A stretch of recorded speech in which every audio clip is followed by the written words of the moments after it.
So I didn't realize how much of the wallet dance was a uniquely American experience until I started dating abroad 10 years ago. You know what I'm talking about. You match with someone or you're about to go on a first date that they asked you to, and you're like, "Okay, I want to be polite. I don't know how they feel about it. I should I reach even though I know I'm not going to pay?" And I remember having this experience where I was with someone who clearly they had it. Like they successful entrepreneur, like they had it. And I still felt this obligation to grab my purse by the end of the date. And as the bill comes and I don't even hesitate because I'm like, I'm just going to do what I've been conditioned to do. So I'm going to touch my wallet to show that I'm considering it. And maybe 5 seconds into my opening of my purse, because women, we know, we go as slow as possible. All right, is he going? Uh-huh. And listen, it's not about gold diggers because most of the men who will call you a gold digger are intimidated by the fact that you probably have more than them. So real men know that women, we have paid for ourselves. We will continue to pay for ourselves and we'll happily do it, for our partner. So it's the gold digger allegations. So we go slow, especially when we know we got it because we are happy to treat, but it's like you're asking me out, you're pursuing me, and courting culture in America is just feels like a lost art. Courting culture internationally is very it is what's the word? It's still fine and dandy. Lord, where did those words come from? Okay, so you go for the wallet grab, and I was about 5 seconds into mine where he was like, "I got it." Hmm.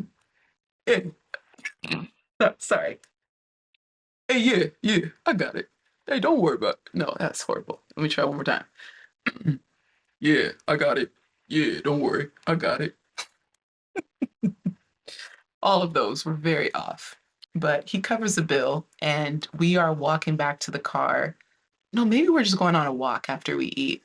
And he's just like, you know what? If you didn't reach for your purse, I wouldn't have asked for a second date. He was very, I don't even know what to call it. He was very just like direct. If you didn't reach for your purse, I wouldn't have asked for a second date. Because these women out here, and there it was. I was like, oh, trauma. Men who are healing, and they don't see you as someone like they can put aside their past experiences and come to you with a clean and fresh slate and look at you as an individual person who has your own set of habits, behaviors, whatever. And it was after that date where I realized I'm not going to go on another first date until I know that the man is paying. This isn't like, I don't want to have to pay for someone else's meal. It's like, no, if I don't think you're gentleman enough to cover the first date, which you get to also plan. So if you don't got it like that, you don't got to do something fancy. And I talk about this in another, no, I think it was in my dating guide, but I was just saying how first dates, I stopped doing the dinner dates, the wining and dining. And I started requiring, like, let's go to the park, let's get coffee, let's chat. Because the everyday partnership, the everyday relationship, the everyday foundation of friendship that you're trying to build in a healthy relationship, it's not being wined and dined constantly. That's probably 20% of your relationship. So, how are you on a basic, regular Thursday? I want to see what you dress like to go to the park. And yeah, so that started to be my motive. So, anyways, I started to realize I needed to set a boundary. If I doubt that they will cover the first bill, then they're either we haven't spoken enough, we haven't connected enough, we haven't done enough conversation, whether it's text or phone calls, to figure out where your heart is, your posture as a man, if you like to lead. And so, this dance that happens in the US so often, and women, it's so crazy because you could really like a man and you're like, wait, if I don't touch my purse, is he going to no longer like me? And in that situation, that man actually did. And this was a high earning man, a black man. And I was like, dang, well, am I just, is this whole thing just am I auditioning? And yes, dating is collecting data, but I felt like you could also just ask, like, how do you feel about covering the first date? And let that be a conversation. And so I started bringing that into some of my vetting process. Like, if you go on a rant about these females out here, they just play you.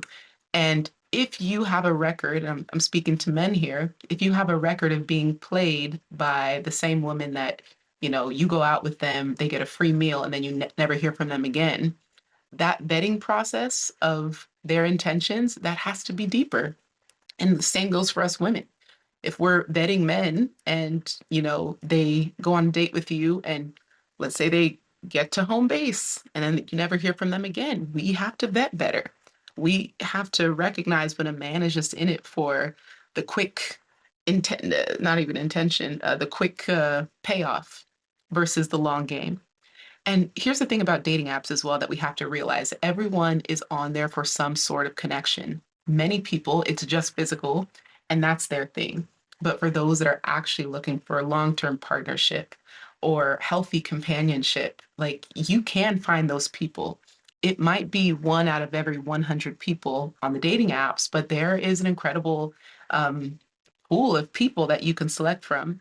And it's now, I think it was in 2022, where they said over 60% of couples now meet online. So it is not taboo anymore to say we met on Bumble. Like, no, that's actually where most people are meeting. That's actually where most people are marrying. And it's so much harder, especially as an adult. You have a job, you have a social life, you're barely staying afloat, you're doing your best to keep up with friends. When do you have the time to meet people? And if you're not bringing your social circle involved and asking people to find people for you, it's really hard to organically meet people in the everyday world. So I actually am a big proponent of online dating. I know people have their fair share of horror stories and trauma, and that will always exist in the same way that you can't judge an entire state by one crime that happened in a random city. You got to really be open minded to the possibilities because if you're always thinking of the worst case scenario, leave room for the best case scenario too. Okay. So this wallet dance is just, it was so refreshing when I realized I would go on these dates and I'm like, I think in the first couple times when I offered, and one guy looked offended. Are you kidding me? If you, there's going to be a part two unfiltered version of this conversation in the room. You can click join below to be a part of that discussion. But some men will get offended by you expressing that, oh no, you are trying to be independent and you're trying to not turn them off by appearing like a gold digger. That line of thinking isn't even, they're not even considering that, which goes to show that it really is a broke man's mentality if you are only thinking about women want you for financial reasons. But the reality is, a lot of people, men specifically, but people in general, you are money motivated so that you can have more optionality. And while there will always be a demographic of women who are pursuing um, a bank, um, it also goes the other way around. They say it's the oldest job in the book and in the world. Um, is That's how women made money. So it goes both ways. There will always be women who do it like that. There will always be men who do it like that. So you have to just understand that everyone is seeking something. Figure out the people who are seeking the healthiest foundation of companionship, which I think is friendship. Friendship, trust, mutual respect. Now let's start dreaming together. Now let's start maybe building together. So there's just a little bit of a hierarchy there. When I was going on these first dates, and at this point I was in like my mid 20s, late 20s, and then later into my early 30s, it was almost like men took pride. Again, this is internationally, not in the US. Men took pride in not only being able to provide, but being excited by the opportunity to take you out. to buy things for you, to show you off. And again, it could be also uh, an ego thing where men sometimes do things to show other men that they're powerful. I don't know. But some cultures you can see where it's like the woman you are dating is a it's like a status symbol. And I remember the second or third date I went on with Stefan. We were walking it was like a not a castle, um, something fancy in a small town, but it was gorgeous. And there were also many gorgeous women in that city. And I'm not really, I'm la la la la la. And when you've met someone and you're dating them and you're just, you're on cloud nine, everything is happy. So my head is in the clouds. But then when I come back to earth and I'm starting to look into the eyes or into the faces of the people around me, I notice that everyone will first stare at me, look me up and down, stare at Saban, look him up and down, and then stare back at me. And we later talked, and it basically was like people assumed he had a lot of money to be able to get someone like me. It's like, oh, black women must be expensive. And I'm not talking about in the transactional sex worker way, but it's like, dang, she must be with you for the money. And this isn't about Stefan's looks. It's just about how black beauty and black women were hierarched, pedestaled. They were just put on, and he was very honest. He was like, "Oh wow, this is a lot." Like he's like, "I've never gotten this much female attention before." And I was like, excuse me." No, I'm kidding. So yeah, it's very interesting. But I say all that to say, a lot of times men's value goes up based on the woman that's on his arm. And this could be very much true for anywhere. But I recognized, especially in European countries, it's like, yeah, men are very proud of the woman that they are able to bag. And it's also the dating culture in Europe, I also found to be so much more, you just had so many more opportunities to socialize, connect, and actually date. When I think about the US, it's like everyone is like hustling, everyone is working, everyone's building, everyone's grinding, and everyone's also tired and also a little bit financially spent. So maybe you're bowling, maybe you're going to the movies, and then it's like a fancy dinner. Those are your options in the US. In Europe, you're going to a festival, you're going to a live concert, there's an open air band, around the corner, there's a comedian, that's bussing, but today I ain't got it, y'all. But he's on the street and there's just always action. Like living outside of the US, you realize, oh, life is actually really fun and exciting. There's actually so much to do and it's affordable. Like everyone is outside all the time, engaging, dating, having fun, socializing. And I had never been to more parties, home gatherings, parties, brunches, hosted dinners than when I was living in Europe. In the US, I mean, college life, you go to on the weekends, people host parties at their dorms or apartments.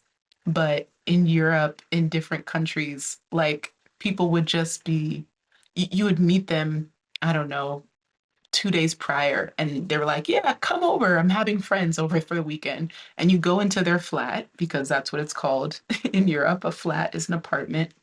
And you walk in and there's like 100 people. First off, everyone is hot. And you have a French, you have a German, you have a South African, you have a Cuban, you have a Jamaican, you have a Japanese. And you're like, it is the United Nations up in here of hot men. I have never seen this in my life. And when I tell you, cultures and countries that you maybe just never would have considered in the past, you're like, me and a Moroccan baby. You're just contemplating. This is when I thought I wanted kids. So I'm child free by choice. But yeah, you start putting things together like, oh, this would be an interesting pair. But you also realize in conversation, the men, the way they flirt and converse. It's just so much more. There's depth. Oh, okay. Please hold. No, I'm going to come back to that. There's depth. And I'm just like, oh, I not only have I missed this all my life or all my adult life, but I didn't realize there was this level. So men abroad aren't doing the wallet dance. They're having deeper and better conversations. And there's like, I wouldn't even call it, hmm, it's not yet vulnerability because vulnerability is earned. It's not freely given at random parties.